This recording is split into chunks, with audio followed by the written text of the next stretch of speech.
Hey everyone, I'm back on the sofa again, so it's time for another vlog. First, let me apologize because it's been like forever and a day since I've done a VSG vlog, so I apologize. It's just when you get to where I am in the stage that I'm at currently, there's really not much to say, and it becomes rather repetitive. And that's I look at that as repeating the same thing over and over is not very helpful, because it just becomes rather monotonous. So let's kind of dive into what's happened over the last couple of months. There's been some changes here or there, some reminders, and of course we're going to take a look at the current numbers and that sort of thing. If you haven't followed my vlog, going back, I started a weight loss journey back December 28th, 2020. Today's date is April the 1st, no fooling, April the 1st, 2022. And I never have throughout this entire time given my starting weight because it's such an embarrassment. But I will give you some clues and details in terms of where I started and where I am now. So going all the way back to December 28th when I started the modified pre-op liquid diet for the VSG surgery, I was about 173 pounds heavier than I am now. So over that time, over the last almost 15 months, because I had the surgery January the 11th, 2021, and again, today's April the 1st. So we're approaching that 15-month mark in the journey. So I've lost 173 pounds, which is roughly, I want to say 41% of my overall body weight. So I'm about 41% smaller than I was. And this is mind blowing that I've been able to drop that much weight in just over a little over a year. So that it's unbelievable. I feel great. Things are a lot better than they were just a little over a year ago. And things continue to improve. That's what I was looking for. That's what I wanted. I wanted a better quality of life. I wanted to live longer. Going back to my previous vlogs, usually the first three or four, I mentioned how much of a big deal it was and how it's kind of dark to look at it like I'm throwing money into retirement that statistically I wouldn't be able to use. So there's a lot of things to think about, a lot of emotions thinking about those times. But overall, I'm very happy with the process. There's been some bumps along the way. I mean, that's life in general. You're gonna have times where you're gonna run into those speed bumps, and that's perfectly natural. It's just how you react to that. Staying on top of things, as I've mentioned in previous vlogs, it's just like life in general. You've got to face the ups and downs. Be happy for the successes, and whenever you do have your stumbles, realize why you stumbled and get right back on it. So throughout the process, throughout the last couple months, I've been trying to buy more and more size appropriate clothes. I've been donating some of my previous attire, my previous wardrobe to Goodwill, because I simply don't need it anymore. And doing a little spring cleaning, I'm trying to declutter a little bit, which is always a good thing. The shirt I'm wearing right now is a 2X. I was a 5, borderline 6X back when I started to lose weight in 2020. So that, and even this 2X is a little large. So that in of itself is huge. Pant size has dropped from around 50 waist down to a 36 now. So seeing improvement. I mean, after losing so much, you would expect to see improvement in that area, but it's getting costly. Buying a whole new wardrobe is not cheap. So furthermore, yeah, I'm down 173. How much more will I lose? I don't know. And that's kind of what I want to talk about now that When the last vlog you recall that I didn't lose very much. And up to that point, I mean, it was steady. It was anywhere between roughly 10 to as much as 20 pounds per month I was losing. And now I'm, kind of stabilizing more and more as, there's not much left to lose. So that's, it's a good thing, but also this is a dangerous point, because whenever I start hitting that, that getting closer to that time where I'm maintaining, when I hit that maintain line, the excitement tends to start going away, and you can kind of lose focus. So that's kind of what I want to talk about today. Don't lose focus, because that is the turning point. That is where you're going from massive amounts of weight loss to all of a sudden, okay, this is I'm getting closer and closer to where I'm going to maintain and where I'm going to be, long term. And again, whenever you get into that comfort area, you tend to lose track of certain things. You start thinking, oh, I'll just put off my exercise to tomorrow, which has been my biggest downfall at times, because as most of you know, I work rotating shift work, and that's tough. That's brutal whenever you're trying to lose weight and trying to keep a stable exercise and eating plan. It's not easy. It's really not. But again, if for me it was just time. If you put some time into it, think down the road, get into your routine, which again is really difficult whenever you're cycling through days, evenings, and night shifts. It's doable though. You've got to stay, even more so, you've got to stay disciplined, very disciplined, because you do have that dynamic shift that happens very frequently. But outside of that, I know like what, depending on my schedule, I know which shifts I can really maximize my potential in terms of weight loss and focus, and which shifts to give myself a little breathing room and realize that my body has just gone through a major change, a huge change. I've lost a full average sized adult in the last little over a year.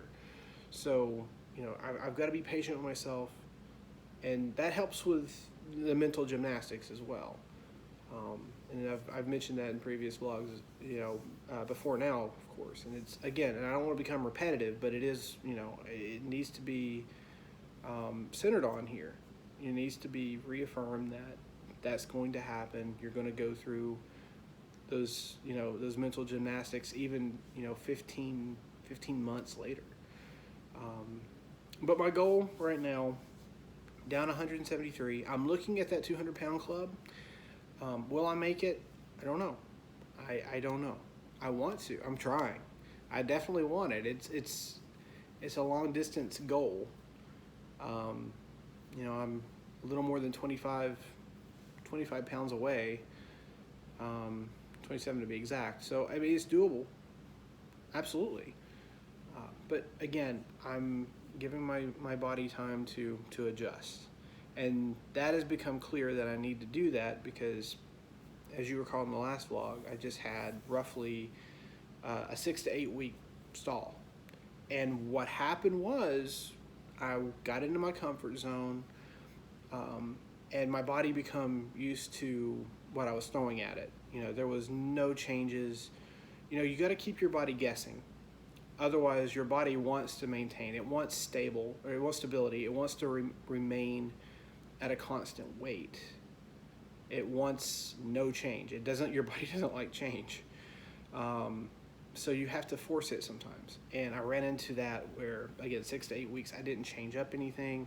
I had the same exercise routine. I still, followed the same diet. There was just no change, and no change. So you've got to keep your body guessing. So over the last month, I got tired of the plateau, and I tried a little bit of intermittent fasting, which is a lot more difficult whenever you've had the surgery, especially whenever it comes to the possibilities of malnourishment, because just inherently that type of solution to weight loss restricts calories. Well, having the VSG, if you follow the rules, it also restricts calories. So, why did I choose this route? Well, I wanted to see, number one, if it would shake things up in my body to allow weight loss to occur. I wanted it to break the plateau, and it did. It did quickly and very efficiently. But what I found out was whenever you do work a very interesting schedule and it's constantly changing, intermittent fasting is tough, because you could go in transition. Because I did the 6 and 18 where I ate for 6 hours, that was my feeding time, and then 18 hours I'd fast. And whenever you are going from, say, day shift to night shift, there could be a full 24 hours in there where you would fast for the entire 24 hours. And that you run the risk when you do that of really killing your metabolism, because your body will go into starvation mode. And again, I'm not a trained health professional. I'm just telling you basically what was told to me by by my team of health professionals that have helped me along the way through the process. And anyway, you don't want to run the risk of going into starvation mode, because that will kill your metabolism.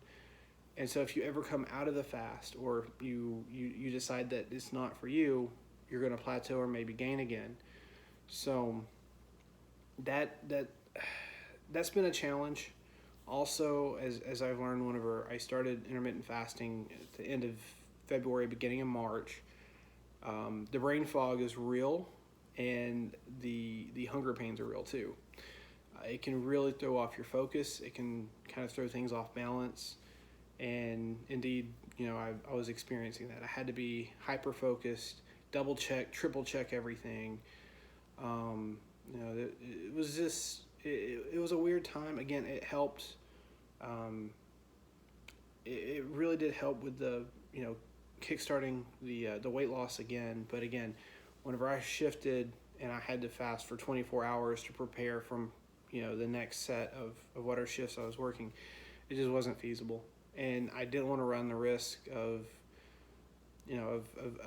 killing my metabolism, and I didn't want to run the risk of just going through and being malnourished, I guess is what I'm trying to say.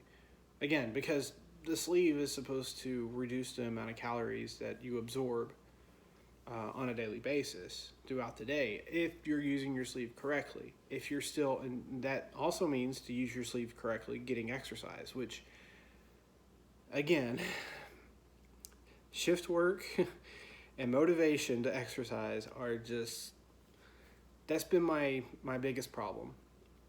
Still, it hasn't derailed me. I still lost 173 pounds. But it's still one of the things that I am working on. I'm working to do better with. And, no one's perfect. No one can be 100% at everything. And that's true in life. That's true in any journey. That's true in relationships. You're going to stumble. It's just a matter of how you get back up. And getting back up, for me, is, there's no failure. I have to get back up, because I'm looking at it like it's all about my life, the improvements that have been made, and how I don't want to backslide. That is my biggest fear. As long as I keep that fear there, I don't think that the backslide will happen. Do I have moments of weakness? Of course, we all do. That's one thing a lot of folks don't understand. Whenever you have this procedure, you've got to live life too. Or you will fail. 100% you will fail. But moderation, discipline, hand in hand, that's what you need. That's what you need in order to succeed. As long as you are well disciplined and can get right back on it, that's what you need to do. For me, as most of you guys know, I used to be a really big pasta fan, and so I kind of to supplement the pasta, I'll do zoodles or something like that. But you know, about once a month, I might have pasta. That's fine.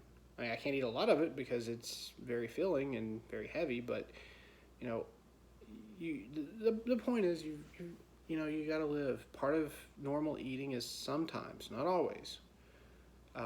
Like for me, again, once every 3 to 4 weeks, you know, I indulge a little bit, and then I get right back on it. That's part of normal eating, and that's perfectly fine. Just remember, it's important to get back on the wagon. All right. So I've been chatting now for about 15, almost 16 minutes. That's kind of all I have. Again, the same thing. Take your vitamins, drink your water. You know, follow the rules, and you're going to be successful.